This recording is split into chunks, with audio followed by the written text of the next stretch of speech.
Hello and welcome back to Sitting In. This is episode 10. We're going to have a fun one today. Not really anything planned. We're just going to get into some chats and see where we go. So how is everyone doing? I am doing okay. I'm going through something right now, if I'm being honest, and I thought today would be a good place to share it all with you. And I've got post-gig blues, and I'm trying to find ways of overcoming it. You know, I've been looking at ordering a Tesla, a couple of Lamborghinis, booking a holiday to Prague, but I don't know what to do. And I'm hoping that this conversation can, I don't know, inspire me and make me feel like life is fruitful, even though I'm not playing the gig that I look forward to playing. Sounds like Yeah. you need to take a lie back on the virtual couch. Meta couch. Yeah, the No, meta couch. Welcome to Lying In. in all seriousness, I'm all right. But I played a really awesome gig at the weekend with Callum, and it's not happening now. And I'm like, oh, I have a hole in my heart, but I'll fill it. You've got those post blues, my friend. That's going to be interesting to talk about. But yeah, I mean, I'm all good, man. Do you know what? It hit me this week. I'm waiting for the nicer weather. I've never been one to say that in my life because I'm a cold-blooded person. But getting out this morning and getting outside and freezing, and obviously, there's this storm blowing through the UK at the moment. Every cell in my body is just chilled, unfortunately. So yeah, for the first time in a long time, I woke up feeling like I need warmer weather. But Huh. yeah, Have you planned any trips? mentally, yes. Physically, we're working on that. We're working on it. Cool, man. I But heard yeah, Scotland's sunny at this time of the year. Scotland is sunny for 3 days in this time of the year. Those are the three that window that you have, those 3 or 4 days, that window, that is your sunlight for the year. I know that. Yeah, I know that. it's sad. I am also in the process of trying to sort out holidays, and I've firmed up. I firmed up a couple of plans, so I'm excited. It's gonna be good. How are you feeling, Callum? Yeah, I'm feeling good. Um, I'm on the same, well, not same level as you, Reese, but I felt great like after the gig. And with like a really good night as well. Um, But something I don't know, something's kind of changed. Something for me that I think I've realized as well is when there's such a big thing that you're working towards, um, I can tend to get like really serious and like really kind of zoned in on that thing, and it's like that's the only thing that I've basically that I'm focusing in on. Because just after the gig, uh, seen a few people, told them about the gig, and they were just saying how much like my vibe is just like really positive, and like I seem to just not be as serious. So I think that's like a little learning point for me, that I think when I've got these big things coming up, big events that maybe I need to practice for, or big gigs, maybe some more kind of chill time up to, well, the run up to these things would be kind of helpful. So that's a takeaway for me. I think that's quite an important one. So seems like lots of learning experiences from this gig, but it was a fantastic gig. It was a great gig. It was a sellout too, which was amazing. It was just so good. And we Will got a you guys standing fill us in? ovation for like 3 minutes. Like they just wouldn't sit down. It was awesome. Sorry, Jack. On you go. So I was going to say, can you guys fill us in as well for the listener? What was this gig as well? Like, where was it? What kind of music are we talking about here? Fill us in. I want to Great know. question. Thanks for inviting the audience into this conversation a bit more. All right, so I'll set the scene. I play in this. We try not to use the word orchestra because like it makes people think a certain thing, but like it's an orchestra, I guess. We just don't really play like traditional orchestral stuff. Um, and we had this gig coming up at a festival called Celtic Connections, which is a really big deal in Scotland. It's a celebration of Celtic culture, and they get all the concert halls booked, like in Glasgow, and put on some shows. They get people from all over the world coming into play. I saw Tigger and Hamasi in there a few years ago, and I saw Tommy Emmanuel there as well. And yeah, they always just get really cool acts playing together. And we had been invited to play, and we were playing with someone called Kathryn Joseph, who's an absolutely phenomenal, beautiful songwriter from Scotland. and we recently recorded EP with her. We took 3 of her tracks, and various people in the orchestra arranged it. Oh, arranged the pieces, and they recorded it. And this gig was also a release of that EP. So if you do want to listen to Tinderbox and Kathryn Joseph, you can. I'll maybe link it in the description actually of this episode, so you can have a listen. It's absolutely beautiful, and when I reflect on the gig, I think about all the cool bits, ripping a solo, standing on the podium and stuff like that was cool. But really, my favorite moments were when I wasn't playing and I could just listen to the orchestra playing with Kathryn. She was playing on a grand piano, like singing, and it was just amazing. And there was a moment where I close my eyes a lot when I'm playing, but like I really sunk into it, and like I don't know what I felt, but it just felt like just felt awesome. That's really surprising to me because, like, whenever I close my eyes, I lose my place in the music, and then just the whole thing just goes downhill. So Conductors are so useful for that. Callum, do you want to add anything to that? Yeah. I'm trying to think what to add. Yeah, it was as you say. Like I wasn't playing in the second last piece, which was we're doing 3 songs with Kathryn Joseph, and second one I didn't have a part, so I just got to stand back and listen. And it was just amazing. Again, this is from my perspective. Like I've never played with an orchestra. I've never done anything of this magnitude at all. I'm on my second instrument too. Like all of it's so brand new, and meeting so many like new faces and stuff. It was quite the experience for me, from loads of different angles. Like it was just such a big gig. But the run up to it, like I was super nervous. Like we had a lot of waiting time from sound check, Hours. and it was just A whole sinking day in. It of was waiting. sinking in. Like, And then it got to showtime, and my mind went blank for the first 30 seconds. Like the gig had started, and apart from these hits that we do in the first song called Bethany Lane, my mind just totally went blank. I just forgot everything that I'd been practicing for the past like month. And then that just went away, and then I was so calm, and then I was just able to kind of move forward from there. So that was a little bit of a what's the train wreck experience. That's just like a tiny little one there. There's another one. You made But it no, work though. That wasn't bad. yeah, totally. That was a tiny one, but yeah, it was super fun. But definitely still taking away all the things that I know I need to work on as well. For just learning points for me, like looking at a conductor.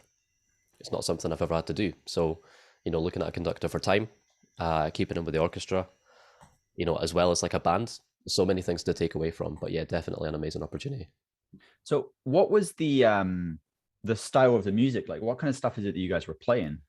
Oh wow, that is a good question because it is so varied. Now, I recommend listening to the Tinderbox Orchestra album. I think it's just called Tinderbox, right? Listen to that and you'll get an idea of what it sounds like. But it ranges from like kind of rocky, heavy stuff. Like there's a tune that I really enjoy playing called Pantavalari Part 2 or something like that. And it's like proggy, rocky, like heavy. It's awesome. But then there are tunes that are more like music for a video game. Like one of the kind of lead arrangers and conductor, actually, she composes a lot for film and TV and computer games and stuff. And so whenever we play her pieces, it does feel like it always reminds me like Resident Evil or like Silent Hill or something like that. I don't know why. So there's that side, and then there's like one tune we play that's like kind of Eastern European, Balkan kind of vibey, like it's so cool, and it's got like a big operatic section where someone's singing, and that could be like for a theater show. That song is like it's wild. Yeah, we have like songs with like singer-songwriters. Honestly, it's like it's so hard to pinpoint, which is maybe part of the problem I have when I'm trying to sell this to people. They're like, well, what are you gonna like? What's it like? I'm like, it's everything, honestly. Like, but I think that's one of the reasons to go to one of the shows because it's a trip, man. Like, you get a bit of everything, and it's all done to such a high level, and it's awesome. So yeah, I guess you have to bung it in like the fusion bin or something like that. It's like it's a fusion of like everything. I don't know, but you really just need to listen to the album, and you'll probably feel a bit like, wow, that was a lot of things, but that's the way it is, and it's exciting. And it's sort of like it sounds really cool. It sounds because obviously I've listened to it before as well, and I'd encourage listeners to go and check out the Tinderbox stuff because you're right, it's very different from what you'd expect, and it is a big like melange or arrangement of everything that you could possibly imagine being in the music, which is really cool. But sort of leads us on to what I sort of feel like. I know we didn't plan for us to talk about this, but it's in the vicinity of like how are you feeling after the gig, the two of you. Yeah. I mean, I expressed at the beginning of this that I have the post-gig blues, and I really do mean it. I felt like a kid at Christmas the whole week leading up to it, and I was also like so just naturally anxious about COVID and that, like doing my test every day, just fingers crossed, even though I felt fine, but it'd be awful if I couldn't play it. I don't know who would get to dep it out. Oh well, no, actually, we had another guitarist we could have depped out, but all this stuff was going through my head on the lead up. And then the day came, and we're all super excited on the way there, and a lot of waiting about, which kind of, well, Callum was saying he was going through the motions, and I've never saw someone just like so here then there. I think you went to the toilet about 6 times, and Definitely more. right. And yeah, when you're backstage, it's like you just find stuff to do, and like people are stretching. I'm standing about trying to do handstands, and then realize that's a bad idea. So I'm like, well, let me just drink loads of water, and then I need to go to the toilet 6 times, and you just got all this loose energy. And then I got on stage and had all this sort of expectation that I had to remind myself just to enjoy what's happening. I have to say one thing though, like my fingers, like I don't get that nervous, I don't think, when I'm playing, and I didn't really think that was going to be an issue. And usually, like when I'm nervous, I get kind of sort of shaky, and like up in my chest, I can feel it. Never had any of that. Felt totally fine, But my fingers were absolutely pissing with sweat. Like I'd forgot what it was like to play with stage lights like that as well, and that probably added to it. But anyway, after the gig, we were all super excited. We had a great party, and we just kind of rode just kept going up the mountain. It was awesome, and stayed up there. And then, yeah, I feel like I'm dealing with a come down, not like induced by any drugs, like induced by like just having such a great build up to an awesome gig. We had like 13 hours rehearsals that weekend, like just so much great work was put into it, and everybody done so good. And now it's gone, and I'm like, it's like a kid when the summer holiday ends and they know they've got to go to school the next day, and you're just like, oh, it's like, oh, that's kind of how I feel. But I'm trying to remind myself that, that is just the nature of life. It's like things move on, and you have to just move on and set your sights on something else. And we've got a couple other big festivals planned, and a couple of exciting things popping up. So there's lots to look forward to, but right now I'm sort of like I do feel it a little bit in my heart. I'm like, oh, a bit sad that it's all over, but I'm dealing with it, and I'm glad to have you two here to support me through it. What about you, Callum? Nice. Yeah. Yeah, definitely. As I was saying earlier, lots of takeaways, lots of things to kind of learn from. But yeah, as you said, I was going through the motions for sure, for a good number of hours, and I was just like, just like I felt like I was just like internally just like shaking, just like so much nervous energy. But it's weird how it just like disappears as soon as you're into the first song. It just goes.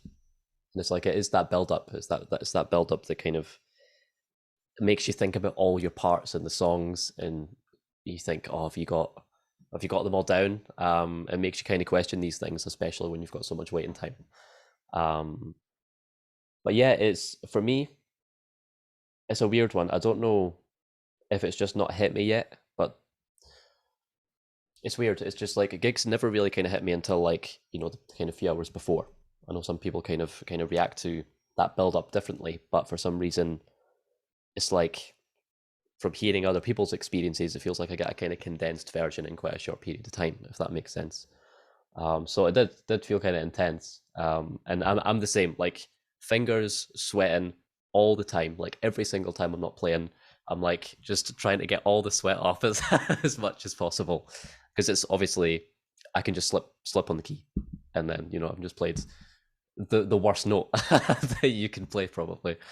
Um, but yeah, lots to take away from it. I'm trying to articulate other things that maybe I've kind of felt during it, but I feel like it's still to kind of hit me too. I don't know, it's a weird one.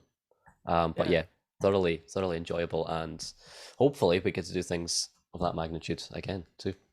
I think we will. I think that Tinderbox has been building up for so long now to the point that, well, the fact that we sold out a show at Celtic Connections, like that is a big deal. And as we were talking about with one of the directors of Tinderbox, it's like I think that show was sort of the tipping point, and who knows what this next year will bring for the orchestra. They're talking about potentially headlining a really big festival here in Edinburgh, which would be super cool. So that would be good. But yeah, one thing that I want to just share, if it's all right, is I had this sort of learning point, and this is something that I mean, we all probably know, but I experienced it like recently, so wanted to share it. So I had this moment, right, and a lot of the gig for me was like building up to that because I knew that I was gonna be at the front of the orchestra ripping a solo for like 3 minutes or something like that. Had loads of time. Was super excited. I'd be lying if I said I didn't think about like every day in the shower leading up to it and like how I would feel and what I might play because I was improvising it. Um, but I know that when the time arrived, I would just play like I did, and I've rehearsed with the band so many times that there were little bits I would get to, like that I'd know I want to throw that in. So it wasn't like I was just gonna vibe it out in the moment, but a lot of it was sort of that attitude. And so I push my pedal on to start the solo. I go on like the heavy side, like overdrive side, and as soon as I do that, the monitor is just like, and it just sounds bad. And I'm like, I just used that sound for the whole song before, and suddenly, at my time, it's like it's not happening.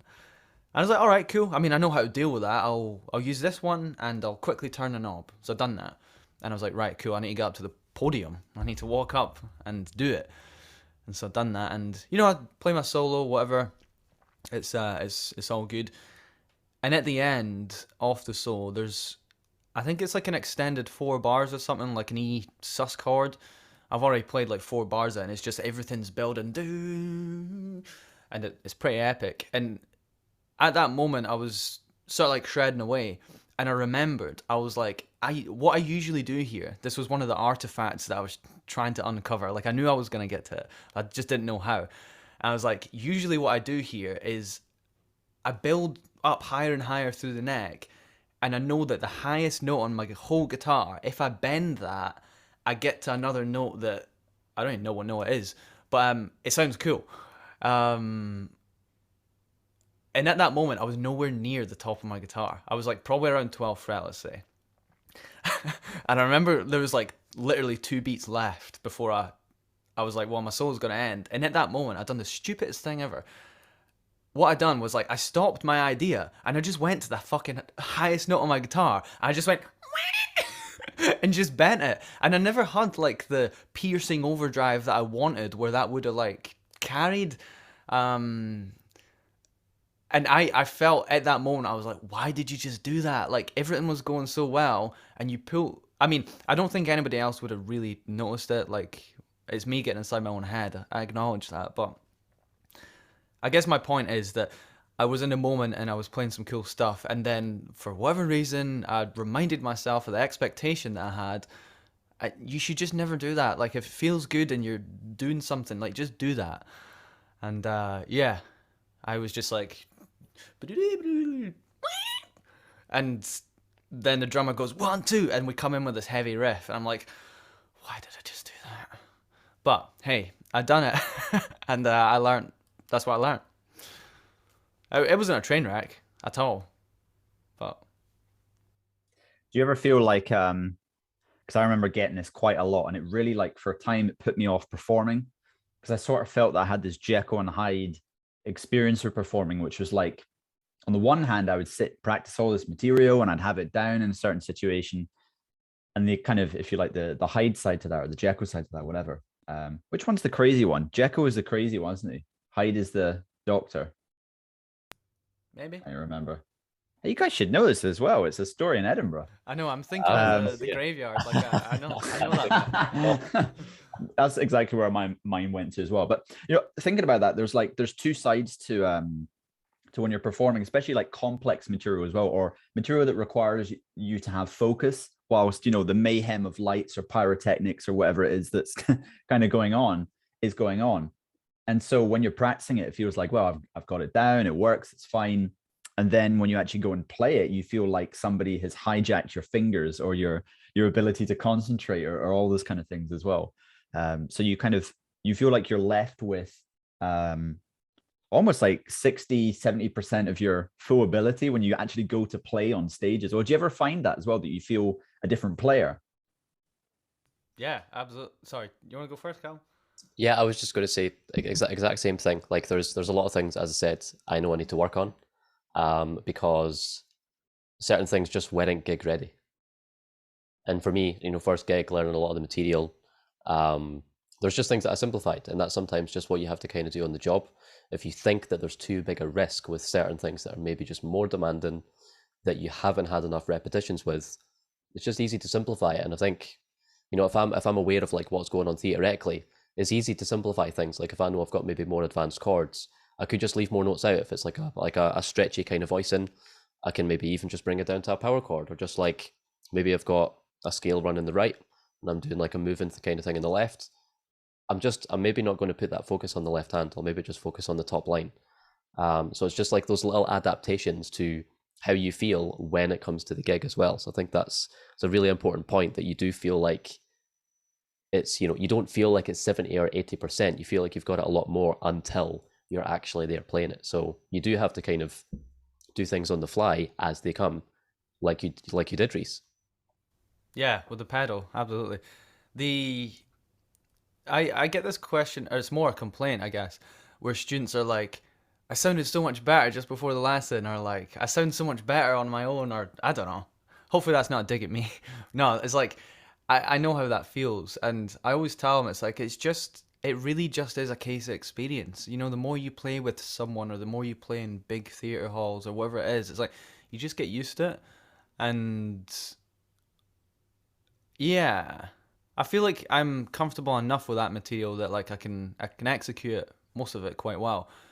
But yeah, there is an element of me feeling sometimes like, oh, I wasn't at 100% maybe, but I don't know. I don't get too bogged down in that, to be honest. I'm trying to get used to the idea of like like just binning it when it's been done.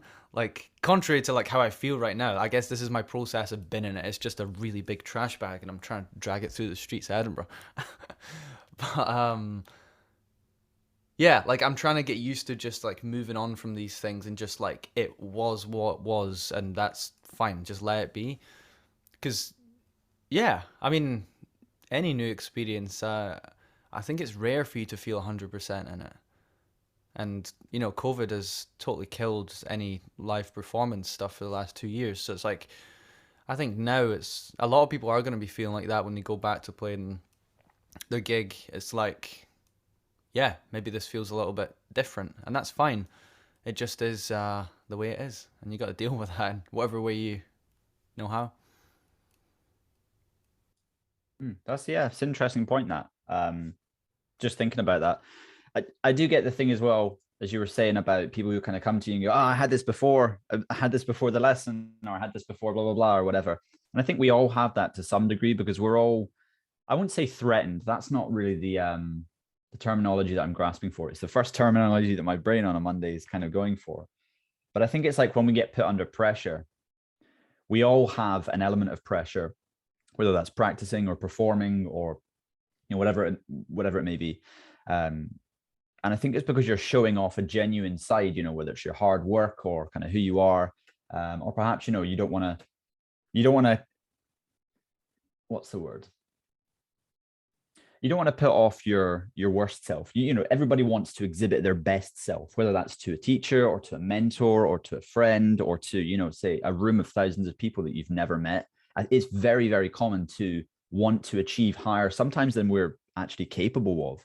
But I think the thing that is always missing, and I am also telling myself this as well, is an appreciation for just being sort of settled with what you're able to do in that situation. Because people forget this as well, that the ability to perform is different from the ability to be able to play in the first instance. So you get guys that are, you know, great players, but when it comes to performance, you know, they'll list many of those same things that you say. And you're right, you know, you'll have your seasoned performers who say, well, I've been doing this for X number of years.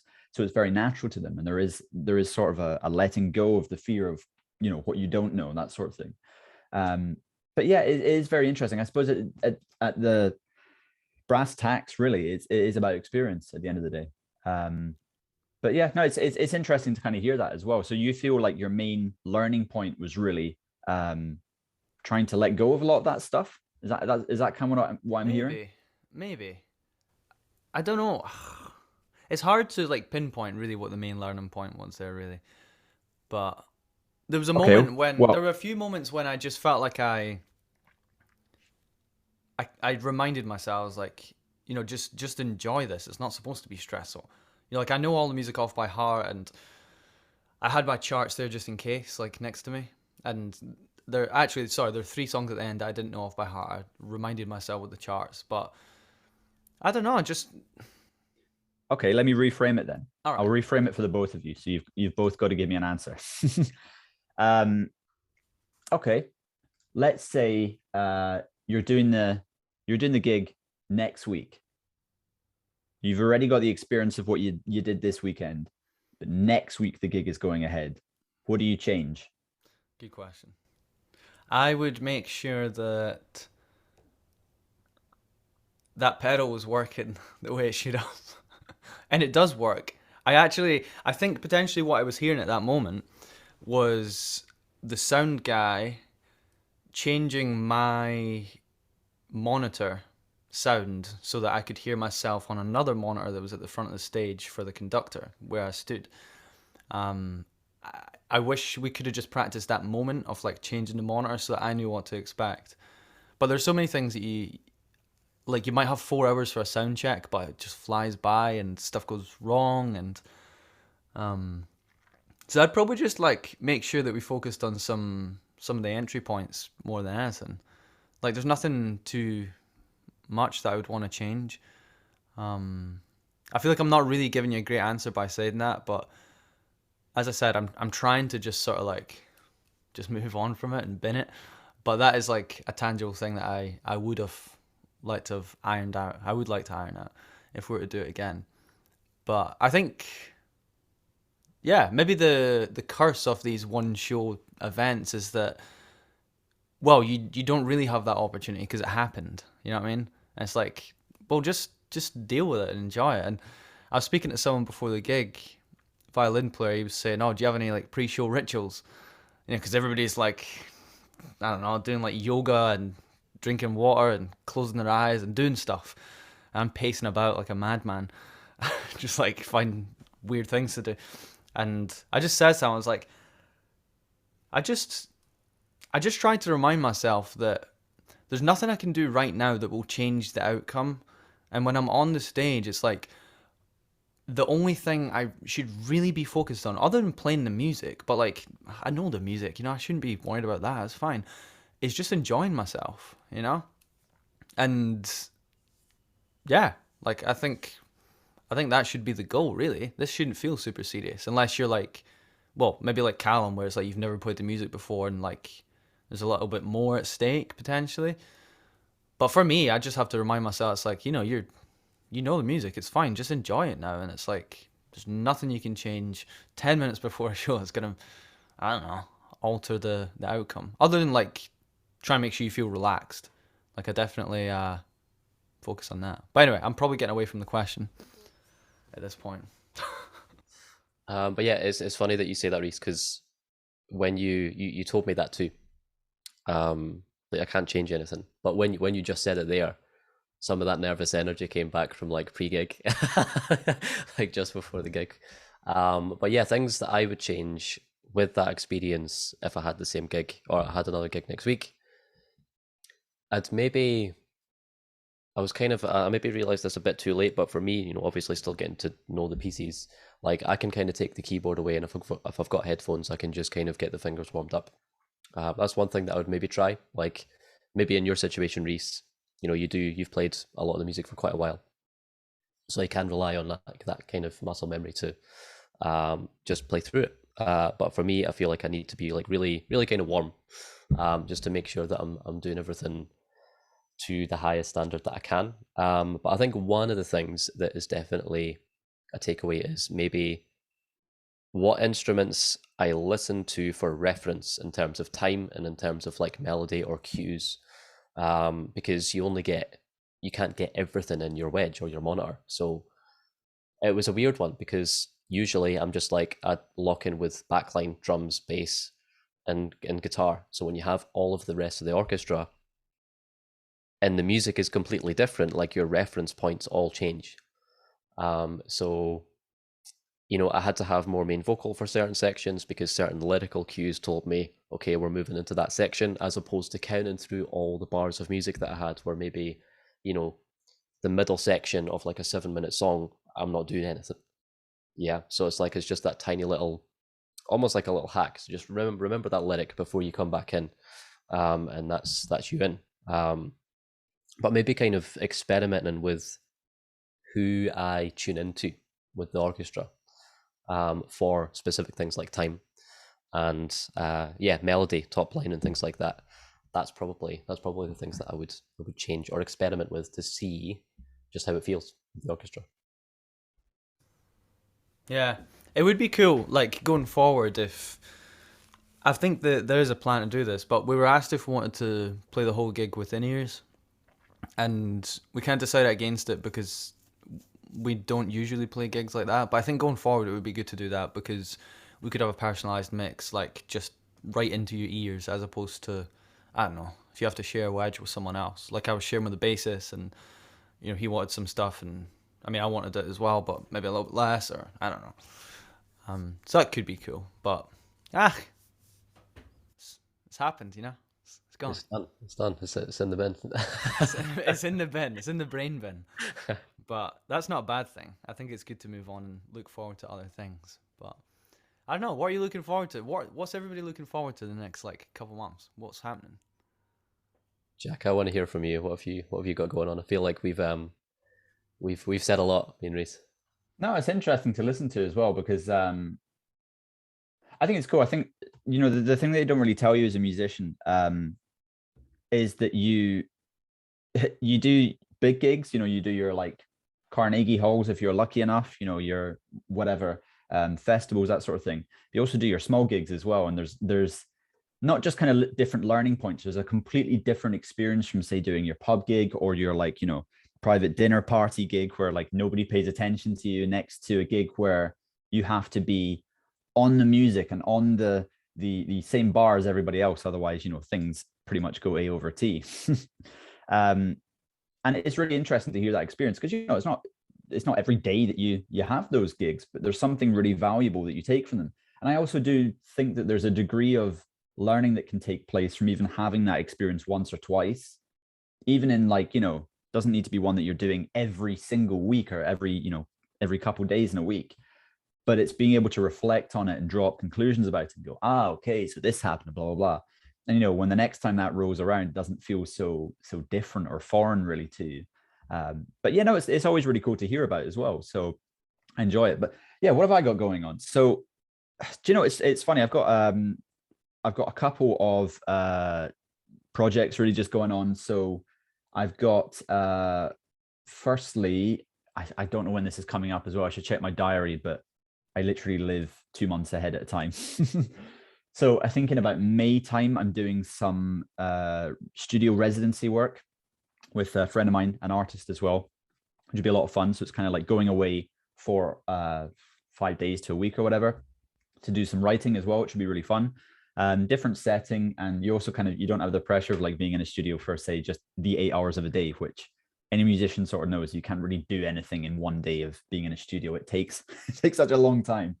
But you know, I've been doing rehearsals probably over the past year at least, with this artist and with this band as well, developing material that way. So it'll be fun to actually cultivate all of that hard work in kind of the shape of an album. Hopefully, who knows? We'll see where that comes to. And then I've got just some other stuff as well, some performance things that I want to check off my list, really. But yeah, you know, it's funny. Like, I've said this on previous podcasts as well, and there's still a big part of me that really believes this as well. Is like, it's trying not to hang on to plans too much in 2022. So, you know, setting things too far ahead and then building up to them, and then they don't happen, and then you go, oh man, that sucks. So I'm trying to kind of have the enjoyment of kind of what's in front of me, I suppose, for the time being. But yeah, and also just trying to get better. That's a big plan as well. But yeah, what about you guys? What else have you got going on for the year? For me, I think definitely super excited to see when the second gig with Tinderbox is going to be. So hopefully there's festival dates and maybe some fringe dates. We'll just see what happens with that. But I'm super excited to just kind of get more experience with the orchestra and with the band and whatnot. So really looking forward to that. But yeah, definitely just kind of developing more on guitar and keys. I'm definitely playing a lot more keys than I ever have, which is great. So yeah, just seeing where that goes. But also just kind of maintaining that level of teaching that I've got going on. But looking forward to the little breaks that I've got in between. So Sweet. a beer break. Yeah, looking forward to that. Nice one. Sorry, I'm just laughing because Jack's just being silly. But what am I looking forward to the next couple of months? I need to look at my calendar. I'm so like week to week right now. What about our plans to put sitting into the metaverse? Are we all excited for that? We were joking as well just before this, just about all the big changes of the world. The next thing kind of being like the workplace moving to the metaverse and how funny it kind of all looks. But wouldn't that be Well, cool though? One day to just host a podcast, but make it like a room where everyone can have an avatar. Next week we're going to be avatars. That's what it's at. We're not going to be us. I'm there. I feel like in some ways, so like we could just invite tons of people onto the Zoom call and mute them. I do sort of feel that technology is sort of doing a big 360, you know, around the Club cycle. Penguin, And right? man, everything is just Club Penguin. That's Yeah. it. We're going back to it. The Sims and Club Penguin. I mean, that's not on my list of things I'm looking forward to at all. Well, do you know what? Now I've started talking about it, I'm thinking about what my avatar is going to look like. So Right. I am looking forward to. I'm trying to. This year, I've probably mentioned this before, but I'm trying to make sure that I do actually plan in advance so that I take time off. I have a bad habit of not taking time off until it's too late and just feeling burnt out. So I've got a couple holidays that I'm booking already. I've just booked about 5 days with a camper van up in like the Isle of Skye. So I'm looking forward to that. That's in about a month or so. Also planning. Oh, I'm going to Amsterdam to see Thundercat in April. That's going to be awesome. And then I'm supposed to be going to Spain in August to, I don't know, hang out. And in Portugal to see Lisbon and Madeira. So I'm like I'm in holiday planet mode like already. This has been going on for the last couple of weeks. But it's really so that I make sure I do take time off. Because it feels pointless taking time off if I don't go somewhere. I think that's the issue I have had for the last few years is that there's been, well, less opportunity to travel. And so I've just not felt like the need to take holidays. So yeah, I'm just trying to plan all this stuff in advance so that I get some time off. But yeah, in the next couple of months or whatever, I'm just looking forward to a couple of wee holidays. And yeah, I need to get back into my band. Like this last month or two is like, it's just been full on with the orchestra. So hopefully set some dates for some recording and maybe even some gigs with my band. That would be good. But yeah, anyway, I hope you've all enjoyed this episode. hearing our thoughts on the post-gig blues and such, the metaverse as well. Who knows what we'll be chatting about next time. But if you do have any questions or topics you would like us to consider, please send them in to us on Instagram. We'd love to hear from you. And as always, if you want to support us so that we're not drinking tap water all the time, you can buy us a coffee via the link in the podcast description. I think the minimum spend is £5 or $5 or something, and that goes towards helping fuel the podcast. And if you want to get yourself a swanky merch thing, a top or a mug or whatever else we have on the store, you can check that out in the description as well. All right, well, looking forward to the next one. I shall see y'all next week.